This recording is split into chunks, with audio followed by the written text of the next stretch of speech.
welcome back to my read-along of A Tale of Stars and Shadow. Today we're up to chapter 39, and once again 39 and 40 are both relatively short chapters, so rather than making you wait 3 days between some short chapters, I'm going to do these both together today. So let's jump into chapter 39. When Talyn walked into the barracks common room 2 mornings later, she found Theak sitting at the central table with a pile of parchment stacked in front of him. He was glowering, as per usual, but the sight made her smile. "What are those?" He looked up. "Inquiries about enlisting with the wolves." "You're kidding!" Talyn walked over and dropped beside him. The pile was inches thick. Theak handed her a bunch and she flicked through. "There are winged folk named in here," she frowned. "Are you sure these aren't some sort of prank?" "I wish," he said sourly. "The Falcon delivered them this morning. You just missed him." Apparently he started getting inquiries the day after the floods. He was just writing their names down initially, then when more and more came in, he started making them fill out proper applications. "Before we won the game?" Her eyebrows shot upwards. A smile briefly lightened his dour expression. "I couldn't tell whether he was more surprised at Dock City humans wanting to join the Wingguard, or their audacity in traipsing up to his precious citadel and approaching his falcons in the first place." "I can't imagine they got a warm reception," she said dryly. "I suppose we're going to be able to train up a full wing. 60 guards plus Talons," Theak said, slight disbelief in his voice. "It looks like it." She scarcely believed it either. After all the time and work she'd put in since arriving in Mithrana, could things finally be turning around? That flicker of hope burned momentarily stronger.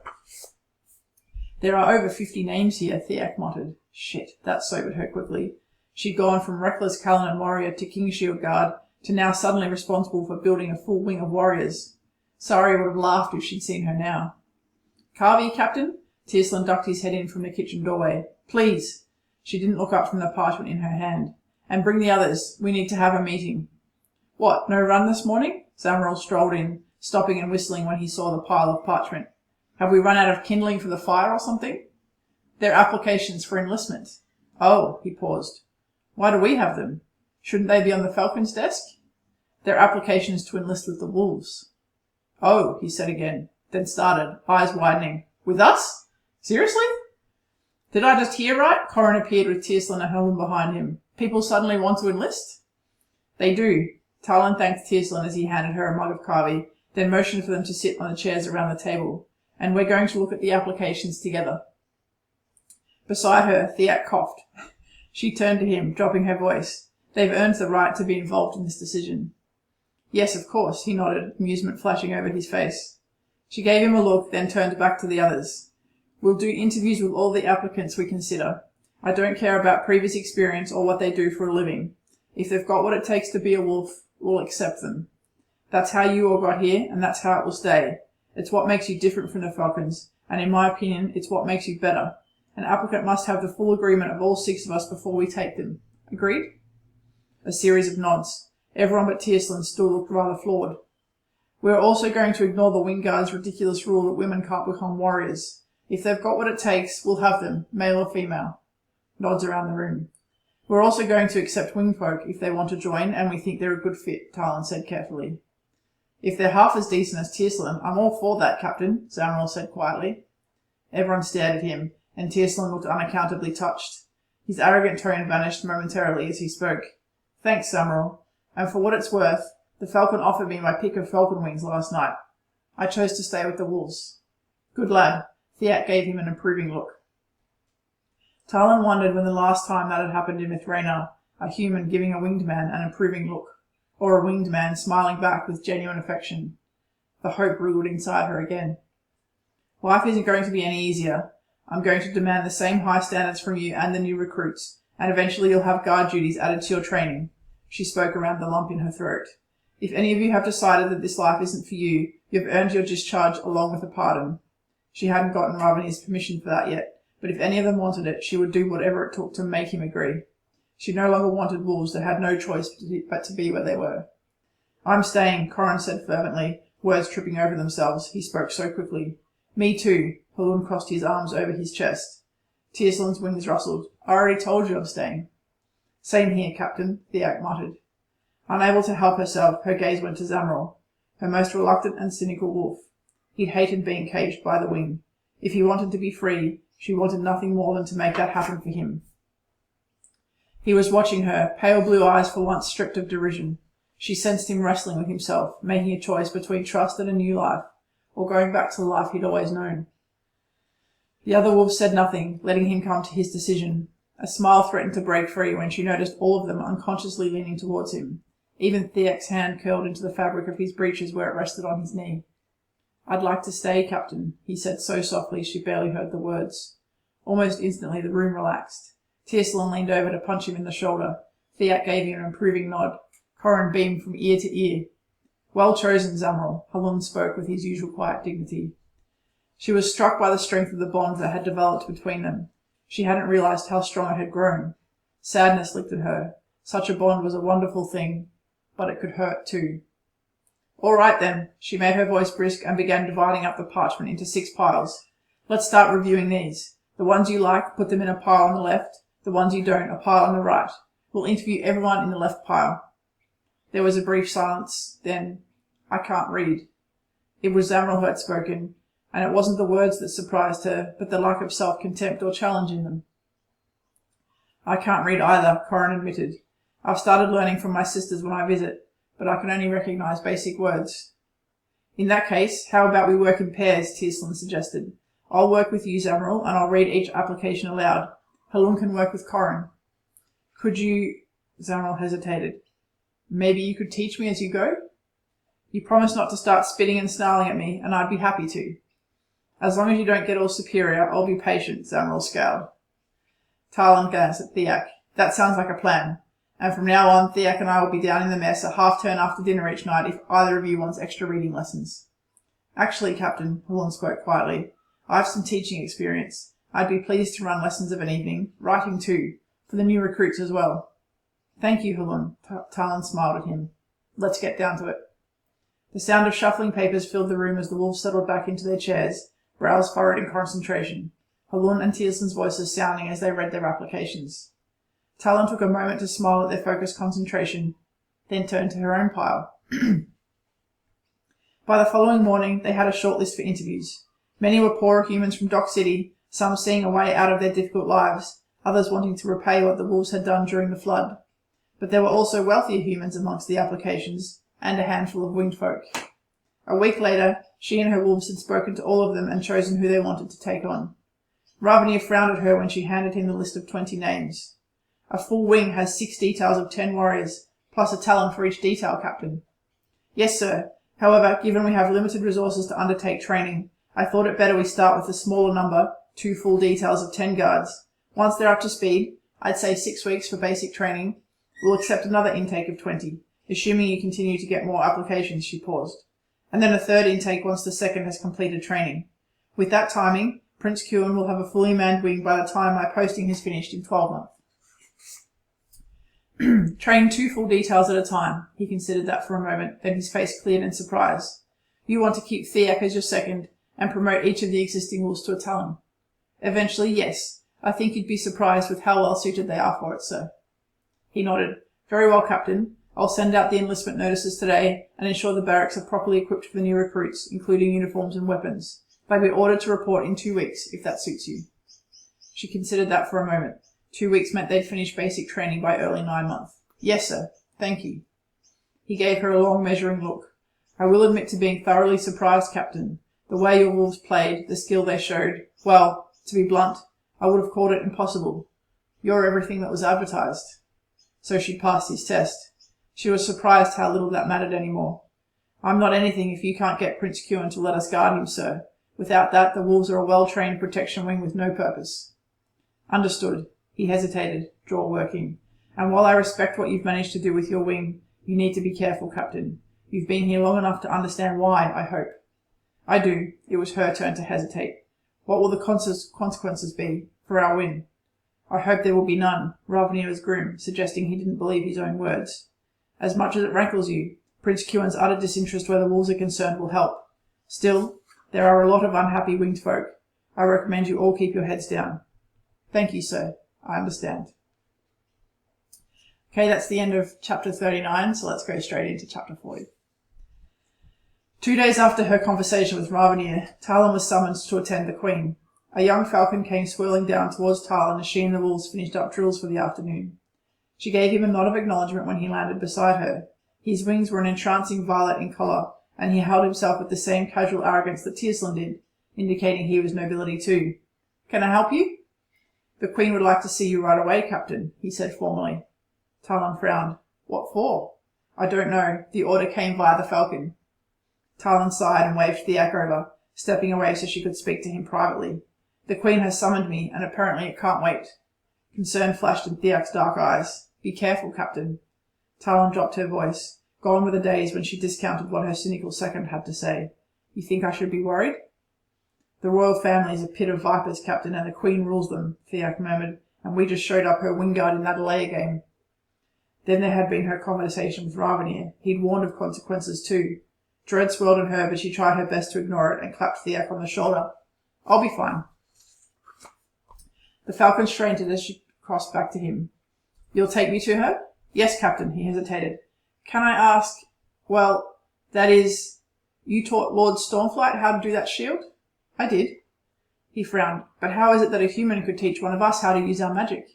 "I think you'll find that humans aren't quite as hapless as you winged folk seem to think." She kept her voice light. "Are you interested in learning? I'm sorry, I don't know your name." "Ronison Nightdrift." He gave a smooth bow. "But I couldn't possibly. I was just curious." "Well, you're welcome to come and join us any time, Ronison." She gave him a smile. "I suppose we'd best not keep the Queen waiting any longer." He flushed. "Of course. If you'll follow me, Captain." Ronison didn't speak another word as he led her through the palace, though she frequently caught him glancing sideways at her. His arrogance hadn't bothered her overly much. She considered it progress that he'd even expressed interest in what she'd taught Talyn to do. She wondered if he'd take her up on her offer, or whether it had been smart of her to make it. She hadn't forgotten Talyn's warning from months earlier about not displaying her magical ability in Mithraena. It might be best if Ronison's wingfolk pride held him back. The last thing she wanted to do was create more waves before leaving. When they reached the area of the palace Talyn recognised as the Queen's, Ronison left her with another graceful bow at the open doorway to a sitting room before winging away. Talyn stepped inside, training and experience leading her to scan her surroundings as she did each time she entered an unfamiliar space. The Queen was arranged comfortably on a sofa, lilac wings hanging loosely over the back, an untouched plate of fruit and pastries laid out on the small table beside her. Ravenir stood behind and to her right, back straight and face expressionless as always. An unfamiliar winged woman sat to the Queen's left, and the two were talking softly. Talyn stood just inside the entrance, stance loose, hands behind her back, and waited. The Queen didn't even look her way. Ravenir stared at the wall beside her head. Sari roused in her mind. Is she trying to be rude, or just making the point that she is Queen and you are very much her inferior? Talyn stifled a smile. I doubt that much thought has gone into it. Sari's laughter tinkled. If only she knew you were one of the Dimnorics. I suspect now isn't the time to reveal that information. It might be misconstrued. Yes, a disappointed sigh. Your uncle won't be pleased if you create a diplomatic incident. Although given he signed off on sending you here, I'm not sure you could be blamed. Stop trying to cause trouble. Talyn quashed her partner's voice, ignoring the indignant squeak that followed. Several more minutes passed before the Queen deigned to look up and acknowledge her presence. Captain Dynan, she said, a polite smile grazing her beautiful face. Thank you for coming. Mindful of Theak's warning and Prince Kiewan's passing references to threats of whipping, Talyn kept her expression bland and voice polite. You summoned me, Your Grace?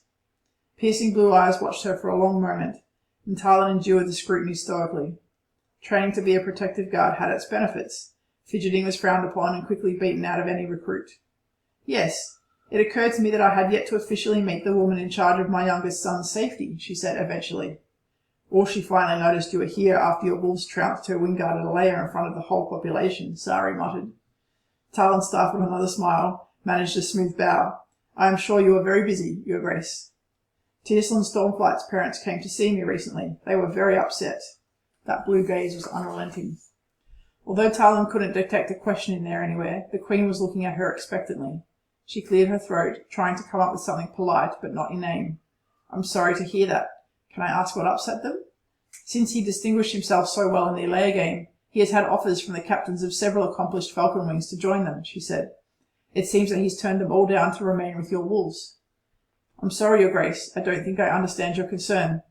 Talyn couldn't help the edge in her tone, and winced internally, fighting to keep her expression deferential. The wolves are a part of the wingard. It's a problem because my subjects, my friends, do not wish to have their son brought down amongst a group of humans. It does not reflect well on them. The whip of anger that swept through her at those words was as surprising as it was strong. Talyn hesitated a moment, trying to choose her words carefully. Your Grace, I didn't force Talyn to remain with my wing. It was his free choice to make. The Queen's gaze narrowed. Be very careful where you tread, Captain Dynan. I acceded to Ravania's request to bring him here because Kewin is my son, and of course I wish him to be safe. However, he is the youngest and as such least important son where my throne is concerned. A lie. Talyn's gaze flipped to Ravania. As usual, his face was impassive. He hadn't requested her.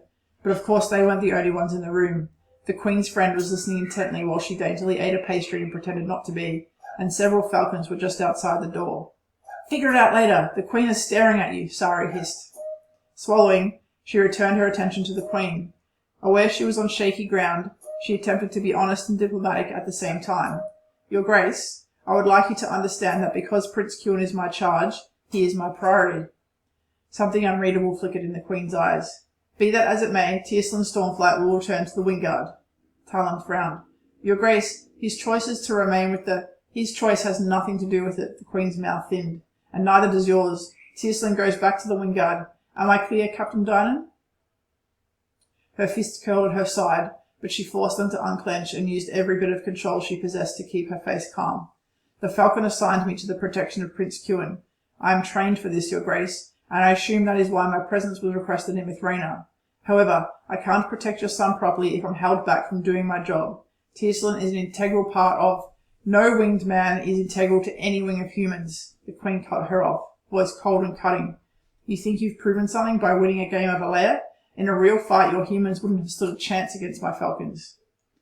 Anger burned through Talyn so strongly she went rigid with it. For the very first time in her life, her Denoric's blood surged. She wanted to claim it, right here and now, tell them who she was and demand Talyn's return. Ravania's wings fled, ever so slightly, but just enough to draw her peripheral vision to him, to the warning written in his face. You would have single-handedly destroyed those insipid winged excuses of warriors in a real fight, Sari spat. Fueled by her partner's rage along with her own, Talyn ignored Ravania and held the Queen's gaze, wrestling with the anger that wanted to break out.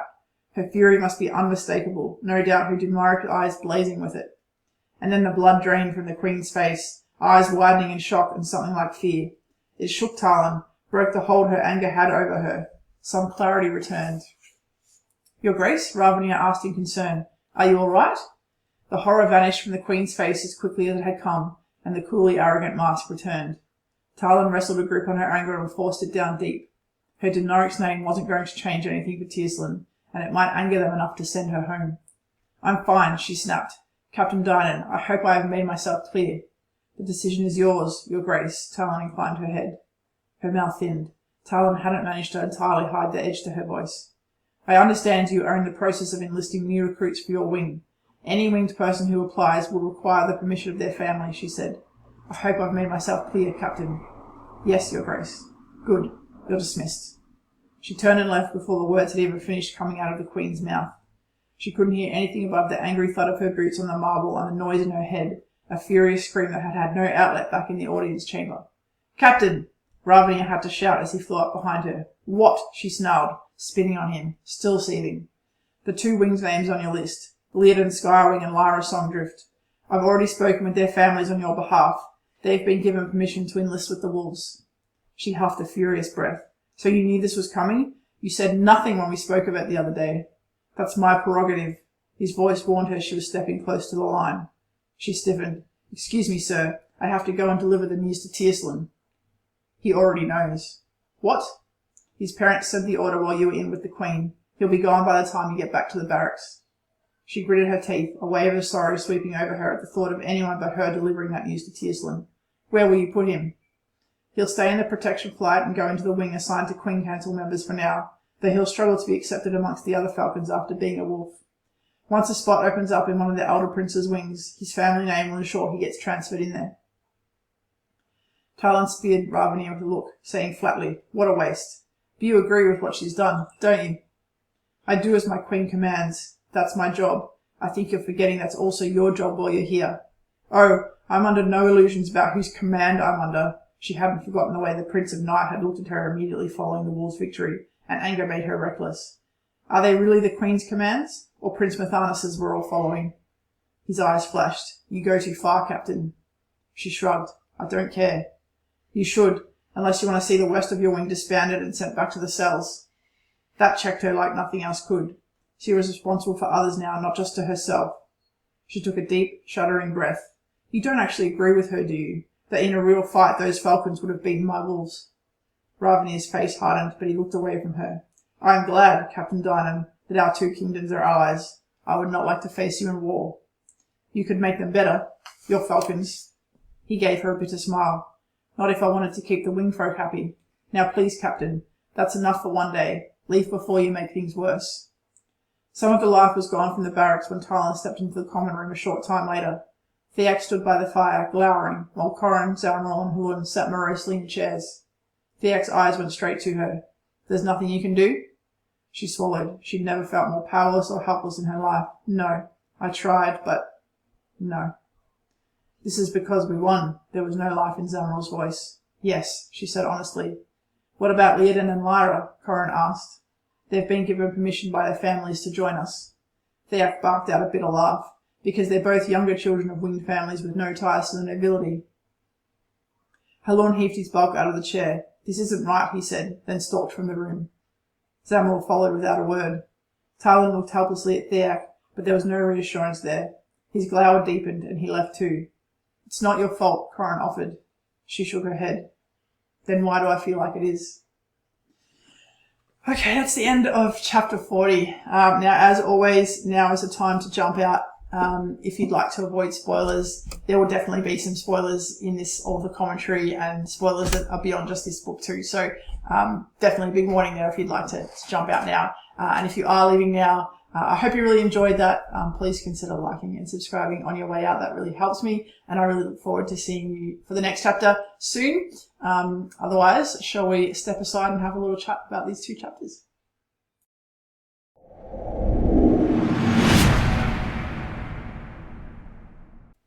Okay, so I suppose we have two slightly different chapters there. The first one being a very quiet, kind of warm chapter with Talyn and the Wolves basically reporting back to duty after the alleya game, and Talyn walking in to find Theak working through a pile of enlistment applications with the Wolves from humans in Dock City, but also from some winged folk. And some of those applications had even been received before the alleya game where the Wolves won after the floods. It's an outpouring of support essentially from the Dock City human population, but also some beginnings of indications that maybe all the winged folk aren't necessarily united in their ignorance, their arrogance, their contempt for the humans of their country, which is a nice little bit of hope that Talyn sees there, and that the hope that Theak has left her with the night before is kind of, I guess, grown to life a little bit more. The Wolves sit around to talk about the applications, and as you read in the chapter, Talyn gives them the opportunity to leave, and they all decide to stay, which isn't necessarily surprising at this point, except perhaps for Zalmal, who's been the most bitter and the most reluctant to be there, and this is his opportunity to go if that's what he truly wants. And Talyn, being who she is, that's genuinely what she wants for him if that's what he wants. But he too decides to stay. And in that moment, she sees how close that bond has formed between the Wolves. It's not dissimilar to the bond that she had with Sari, with her fellow Kallinan warriors. And so while that's a nice thing for her to see, she also understands that that can be a double-edged sword at times, and that's been her experience. And that carries over into her chat with Ravenier, where she kind of tries to find out from him whether there are going to be some consequences from the fact that the Wolves won that alleya game so handily over the Falcons, and he doesn't look necessarily very happy about it either. Tells her nothing yet, but she doesn't necessarily believe him. And then the very next chapter, of course, those consequences finally reveal themselves. Tirslyn's very wealthy, very noble family. So Tirslyn's father, Lord Stormflight, sits on the Queen Council. He's one of the most powerful lords of Mithrena. He'll come into it a little bit in very later books for those of you who've read it through they're very unhappy that Talyn has decided to stay with the wolves instead of joining a more prestigious Wingard wing. That's a bad look for their family. These rich and powerful nobles are all about how things look, of course. And so they've taken their complaints to the Queen, who has decided that Talyn will be removed from the wing. It's a good way for her to punish them too. She's unhappy that they showed up her falcons so handily. And she even tries to claim in that conversation with Talyn that the falcons would have won in a clean fight, and that's so ridiculous. I almost had to laugh as I was writing it, but that's how these people think, that's how they believe, that's what they truly feel, which is really only testament to their ignorance, right? So that engagement between Talyn and the Queen was interesting from a number of perspectives. There's the fact that these are the consequences finally revealing themselves for winning that match, and Talyn and Theak and the wolves knew that this would be coming. It had just been a matter of waiting for it. As a pretty crushing blow, and Talyn is furious. So this is probably the first time in the book that her masterful self-control is threatened. It doesn't help that Sari inside her head is equally mad, and that kind of fuels Talyn's rage, and she comes very close to actually completely and fully losing her temper. She even considers using her name, which Talyn has never done before. She's a member of the Donoric family. She considers them her family. She loves them. She doesn't consider herself a member of the family in the political sense, right? She's never felt like she was a member of the potential successor. She's never been part of the politics of ruling. She's never wanted to. So the fact that she gets to the point in this conversation of actually threatening to reveal her name and throw her weight around from that perspective is massive, and just shows the sheer anger that she's feeling, not only just about Talyn being taken away, but the way that the Queen talks about the humans. It just gets Talyn's goat, basically. But in that moment when she almost loses it, the Queen has an interesting reaction. She pales dramatically. She looks terrified. And then that's enough to snap Talyn out of her temper for her reason to reassert itself, and she manages to get herself out of the room before she does any further damage. But that reaction, now, those of you who've read the books, this is a very early tidbit that I wanted to put in here about Talyn's identity, about Talyn's father's identity.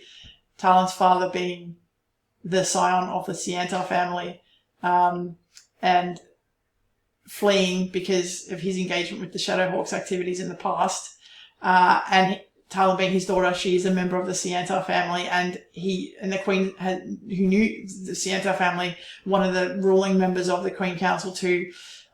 She knew them very well. She knew Talyn's father. She knew Talyn's grandfather very well. And she sees it written all over Talyn's face, that Siantar look, the colour of her eyes. And whether the Queen actually knows for certain Talyn's identity at this point, or whether it's just such a strong resemblance that it terrifies her, takes her aback, we don't necessarily know. But that was the very first little hint of Talyn's Mithraean identity, which comes out in later books. So yeah, not this scene not ending in a particularly happy note, with the poor wolves having Talyn ripped away from them. They know exactly why that's happened. They're pretty disconsolate. They're pretty angry. So is Talyn. Talyn feels like she could have or should have done more, even though there probably isn't anything she could do. So we end on a little bit of a low note. But don't worry, we'll be back with more chapters before too long. If you have any questions on this one, or you want to talk about it, please drop them in the comments below. I'd love to chat. Otherwise, as I said, next chapter won't be too much longer. I hope you're enjoying these, and I'll see you soon. I hope you have a great day.